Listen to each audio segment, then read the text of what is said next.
करता हुआ और इस वर्तमान के वर्धमान उपाध्याय प्रवर पुष्कर जी महाराज साहब के श्री चरणों में कोटि कोटि नमन करता हूँ, कोटि कोटि वंदन करता हूँ। श्री महेंद्र ऋषि जी महाराज साहब के चरणों में कोटि कोटि वंदना करता हुआ, कोटि कोटि प्रणाम करता हुआ और शत मुनि महाराज साहब की उस अनवरत प्रवर्तमान यात्रा को, जिन्हें वर्तमान के वर्धमान कहा जाता है, पुष्कर जी महाराज साहब की उस अनंत यात्रा में भगवान महावीर स्वामी के पंचशील उपदेशों को समूचे विश्व में आभा के साथ, प्रकाश के साथ, ऊर्जा के साथ बिखेर रही हैं, ऐसी परम पूज्य आभा जी महाराज साहब के चरणों में कोटि कोटि प्रणाम करता हूं। उनकी आभा समूचे विश्व में बिखरती रहे, उनकी कृपा के रूप में हम कृपावंत होते रहें और ऐसे ही गुरुदेव की लघुनंदिनी महामाश्री जी महाराज साहब, जिनकी महिमा पूरे देश और दुनिया ने जानी है। श्रेयांशी का मतलब होता है कल्याण करने वाला, ऐसा सबका कल्याण करने का भाव रखने वाली श्रेयांशी जी महाराज साहब के चरणों में कोटि कोटि वंदन, कोटि कोटि प्रणाम करता हूं। बस इसको छेड़ना मत, बिल्कुल सही है। माइक आवाज बढ़िया आ रही है सर? पीछे आवाज आ रही है सर? आपके पास आवाज आ रही है? उधर भाभी जी आपके पास आवाज आ रही है? बराबर आ रही है? मैं क्या बोल रहा हूँ ये समझ में आ रहा है? हिंदी बराबर आ रही है? आप कौन से लंदन में बैठे हो? चलिए, बहुत ही सुंदर।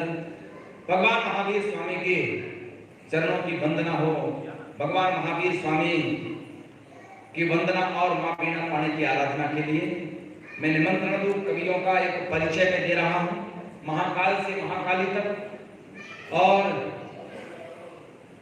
हीरा मणि से नागमणि तक। नागमणि का जो सबसे सुंदर मणि होती है, वो आज नागमणि के रूप में सोनल हमारे मध्य बैठी है। इस यात्रा में हम आज आगे बढ़ रहे हैं।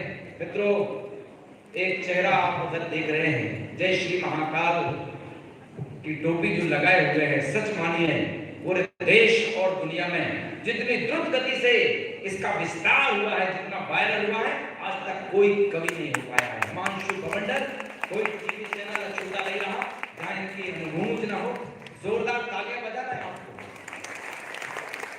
उनके ही बाजू में हीरामणि वैष्णव छत्तीसगढ़ से हमारे मध्य आते हैं और निश्चित तौर पर आपने मलिक मोहम्मद जायसी का अगर महाकाव्य पद्मावत पढ़ा हो तो आपको ये नाम बड़ी प्रसिद्धि के साथ मिलता है। वैसी ही प्रसिद्धि पूरे भारतवर्ष में बड़ी जल्दी से फैलाने वाला हीरामणि वैष्णव, बहुत बढ़िया अद्भुत कलाकार। आपके मन से जरा जोरदार तालियां बजाइए। मित्रों, इनके नाम में समूचे लोक के जो ईश्वर होते हैं वो ब्रह्मा और विष्णु और महेश होते हैं, लेकिन ब्रह्मा और विष्णु और महेश को भी महाकाली की आराधना करनी पड़ती है। ऐसा समग्र ब्रह्मांड जिनके अंदर समाया है, ऐसे लोकेश महाकाली हास्य के बड़े कवि, बड़े गीतकार जो उदयपुर नाटक द्वारा से हमारे मध्य आते हैं, जरा जोरदार तालियां बजाकर इनका भगवान, इनका अभिनंदन करें आप लोग। सूरत इसलिए खूबसूरत है कि एक खूबसूरत चेहरा उस सूरत के अंदर रहता है और वो नाम होता है हमारे समाज की ऐसी ऊर्जान्वित कवयित्री सोनल जैन। जरा जोरदार तालियां इस कार्यक्रम को पूरे मनोयोग के साथ, जिन्होंने मधुमती जी से संपर्क किया और मधुमती जी ने कितना विस्तार किया ये पता लगेगा आपको निश्चित तौर पर। मैं चाहता हूँ एक बार तालियां सोनल जैन और मधुमती जी के लिए भी हो जानी चाहिए। अद्भुत। और मेरा परिचय मैंने दे ही दिया। मैं हूँ आपके मध्य अलवर राजस्थान से आया हूँ। मेरे लिए भी तालियां बजा सकते हैं आप लोग। तालियां नहीं बजाना है ऐसा कहा गया था, क्योंकि तालियां बजाने से 2 इंद्री, 3 इंद्री, 4 इंद्री जीव की हत्या होती है और हो सकती है।